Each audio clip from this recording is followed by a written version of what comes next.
here was my main man, Al Wallace, again.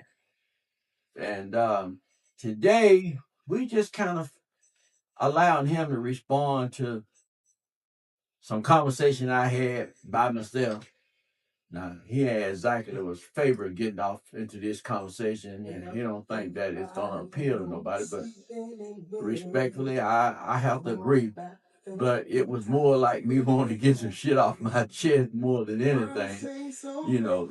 But he got some response to it, so I'm gonna let him respond. Which one is okay? So you got an idea of what I was talking about. A lot of you say, and what's your take on me comment about the algorithms and the attitude and the tone of the criticism that you're going to get? What you think? What's warranted and what's not warranted. I think it depends on the perception and how you see it and how you view it, and all the algorithms that comes through our social media and our phones. It is based on what we look at and what we view on our phones. The things that we view, we get more of it. The more we view it, the more of it what we get. The criticism has a lot to do with a lot of things with LeBron, and I think a lot of it, as we spoke before, in my opinion, is the jumping from team to team. I think it's a league issue as well. It's a demanding issue for LeBron. I think that there's so many issues that we can attach to it. And like I said, I think it has a lot to do with what the younger people see today. The young people who watch social media all the time. Is it fair? Is it unfair? It's based on how you view LeBron in the situation. So I think that has a lot to do with it. Well, you said a lot there. Let me just say that him jumping from team to team is definitely one of the biggest arguments that I got about the criticism that he did.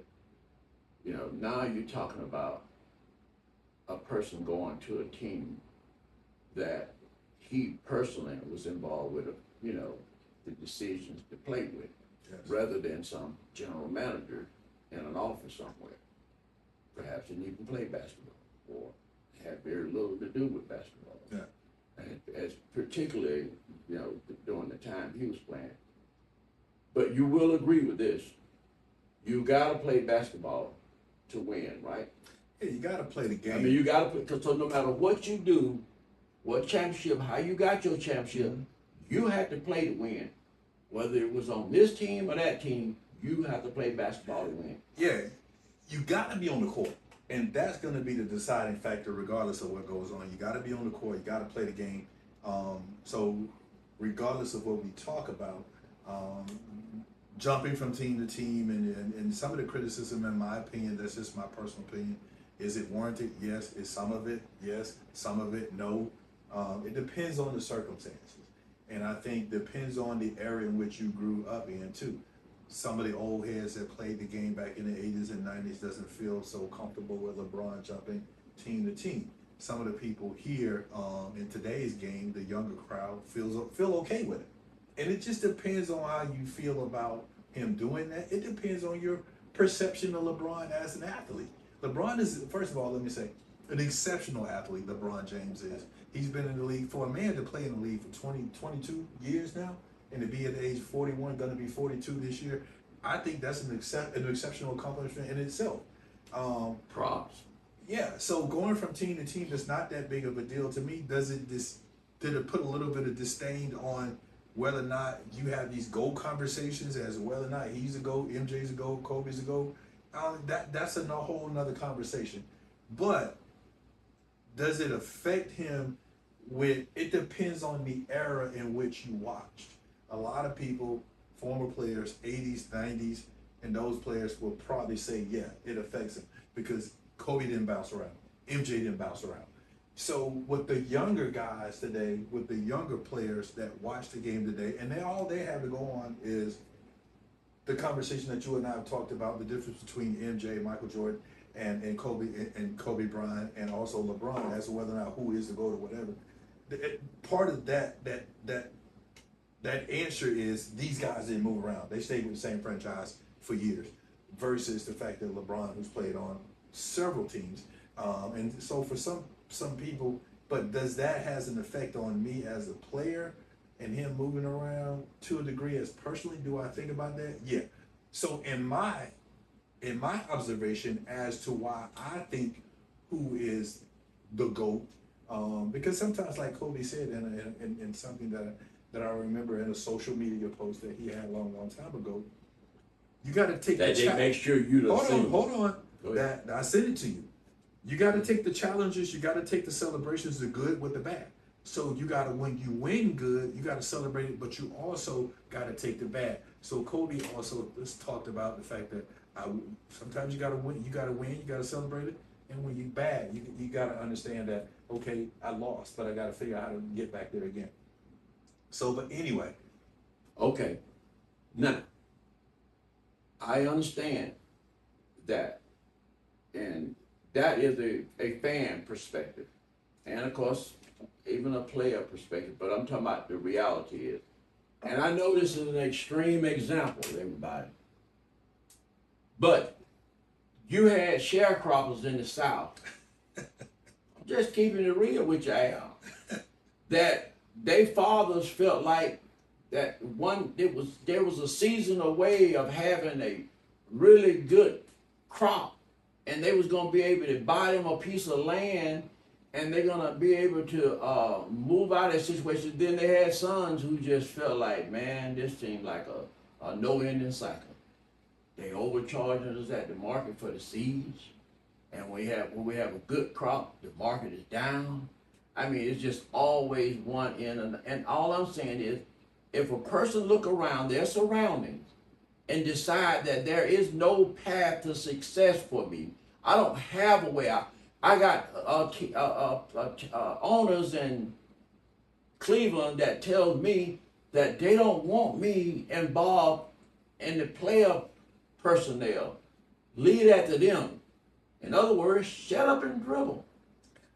And I'm just saying. So yeah, okay, you can say that if you want to, but if that's the way he felt, he has a human right to do what the hell he wants.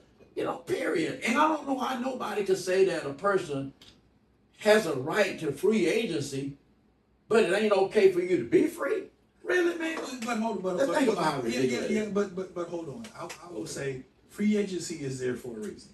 The area in which Mike played in, and the area in which Kobe came up in, and LeBron came in almost at the end, the second part of Kobe's coming in, not too far after Kobe. But what I will say is this, man. I think there's got to be something that's got to be said for somebody sitting there and grinding it out through the good and through the bad.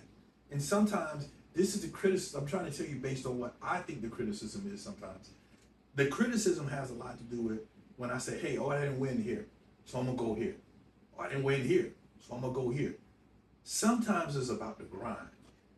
Now that's a very good point.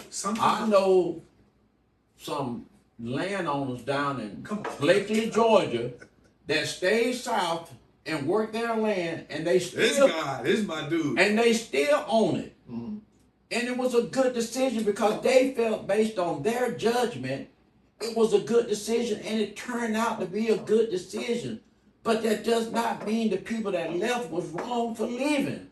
That's all. That's the basic. And brother, and I get I really don't know. No, I get what you're saying, but you're taking a political situation. No, it's not political. It's a factual situation. But if you're free, you can go. Yeah, I get it. But that's what free agency is. That's what free agency. We talked about this. Who was responsible for free agency way back before LeBron? Oscar Robertson. Okay, he took a stance and said, "Hey, there's no reason I should be playing my whole entire career for one particular franchise." But I get that. But wait a minute, interrupt just for a second.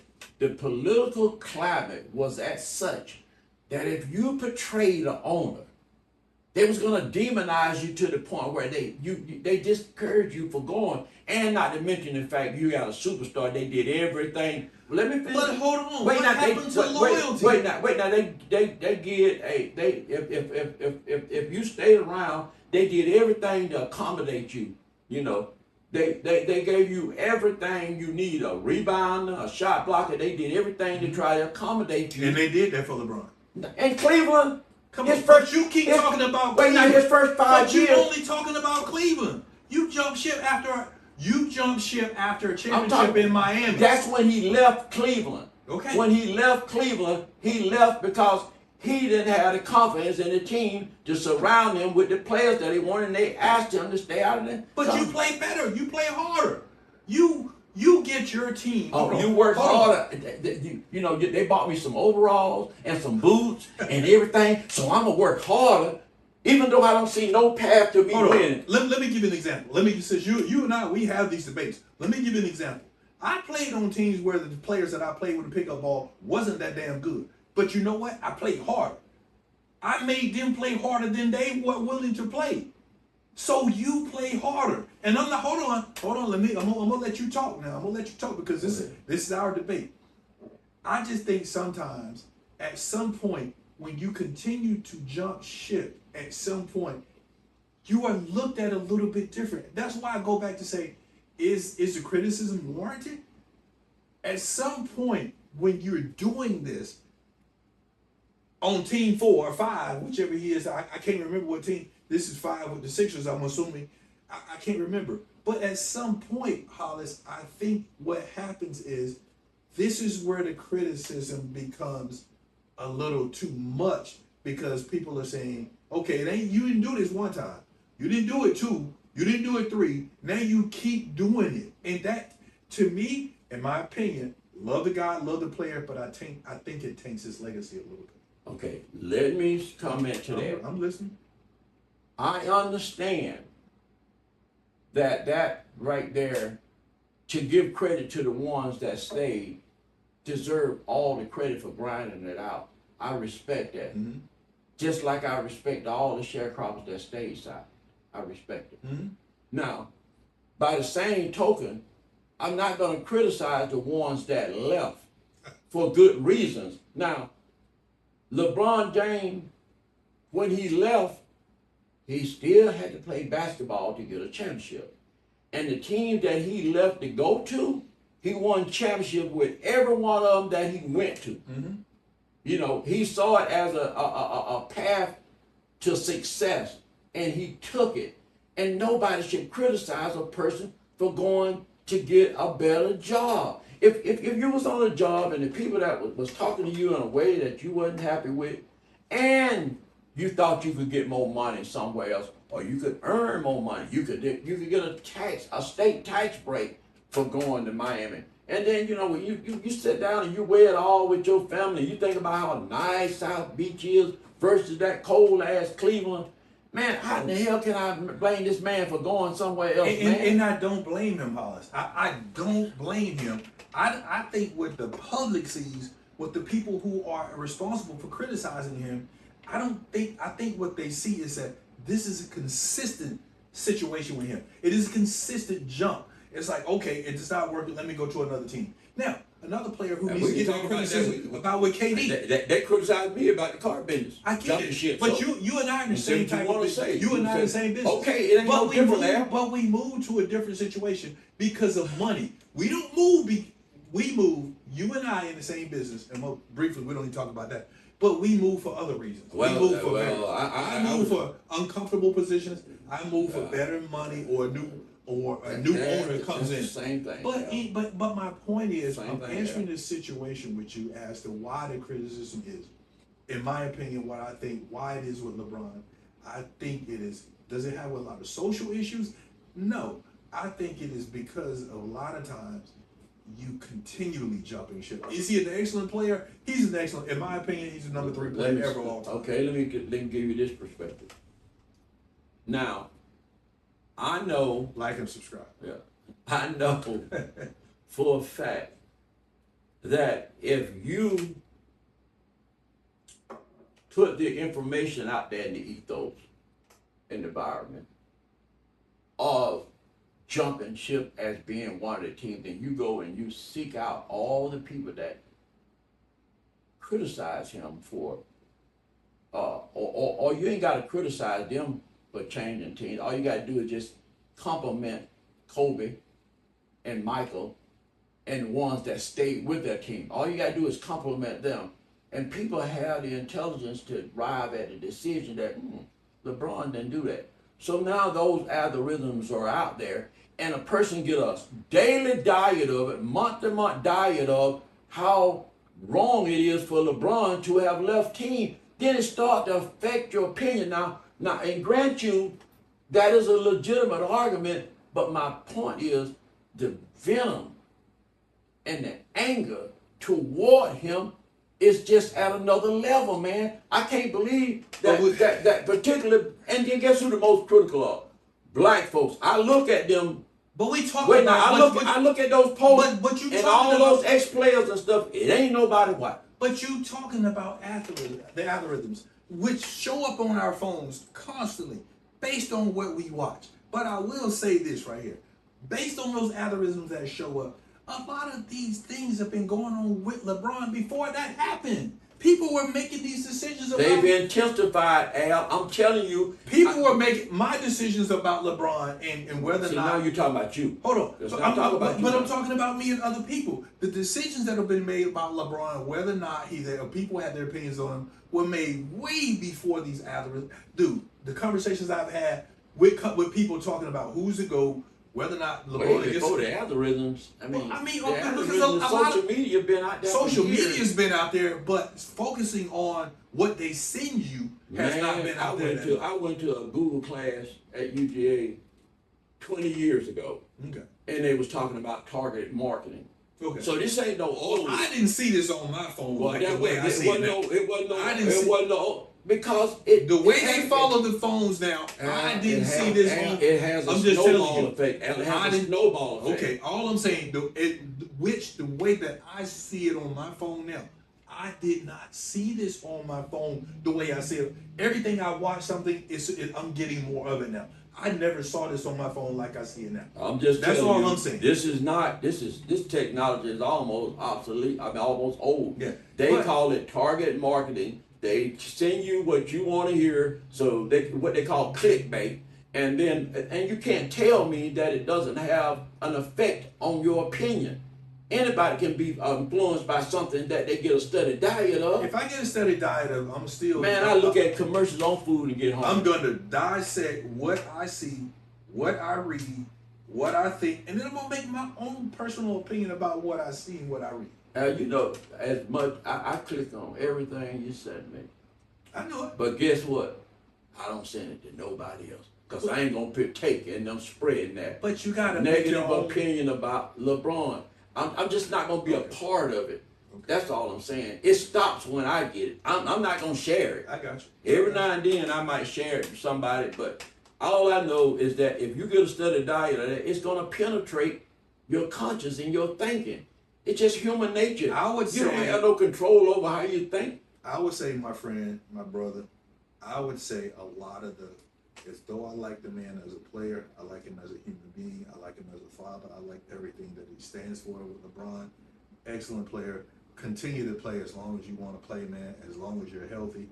But what I would say is this, some of the criticism is one. And all I'm saying is that this constant diet about leaving team, which I think is very weak, because you got to play basketball to win a championship. You got to play. No matter where he go, he got to play basketball. And he got to play so many games, and he played more games than most people. Now, that said, him starting his own company at 20 years old to negotiate his own and brand lighting and endorsements, with Upper Deck, Coca-Cola. They got to do with the criticism. No, it got a lot to do with it, Al. Once you disrupt the power structure, they all gonna criticize you. They're gonna put that out there. I can go on and on and on about all the things that he did to change the norms in the league. Mm-hmm. And then not to mention the fact this guy built a school, man. He's a threat to the power structure. But If he LeBron himself James is not look, responsible it- for that. it There's look- other yeah, players yeah, there's yeah. other players throughout the league that have done similar things. If LeBron James get a team, Mhm. his boardroom gonna look a lot like me and you. I get that, And they should be. and they're gonna prove that the idea that they qualified to do that, Al. So that's all I'm saying. But that doesn't mean that all these other players that have done community service, that's done community work, that's done all these things. Now he's gonna get the headlines because he is LeBron James. So who's gonna get the headlines quicker? He's gonna get it. Doesn't mean that these guys, what they've done under the back, doesn't mean that. I ain't said that they do, but they don't do it under the lights, which is a bigger threat. It's a bigger because influence. he's a bigger name. I know that. That's what I'm He's a saying. bigger So name. he's a bigger threat, Al. Okay. You're saying what I'm saying. Yeah, but I'm not just making a point. That doesn't mean that he's the only Oh, one I that's giving never back to said the that. game. He's a. I mean, there's a lot of people out there that Yeah, give back. yeah. You know, like Jaylen Brown, for an example. Let's throw him in this conversation. That's like You know, said. Well, why he wasn't on the Olympic team? Exactly. We talked about why Jaylen Brown was not on the Olympic team because of his social issues that he had. He speaks up. Yeah, he speaks up. Jaylen Brown is one of those guys. See, the one power struggle that sometimes we have to watch. Where, you know what we're thinking, and but we know you and I are knowledgeable and very intelligent enough to say what we want to say. Like and subscribe. Exactly. Let's just take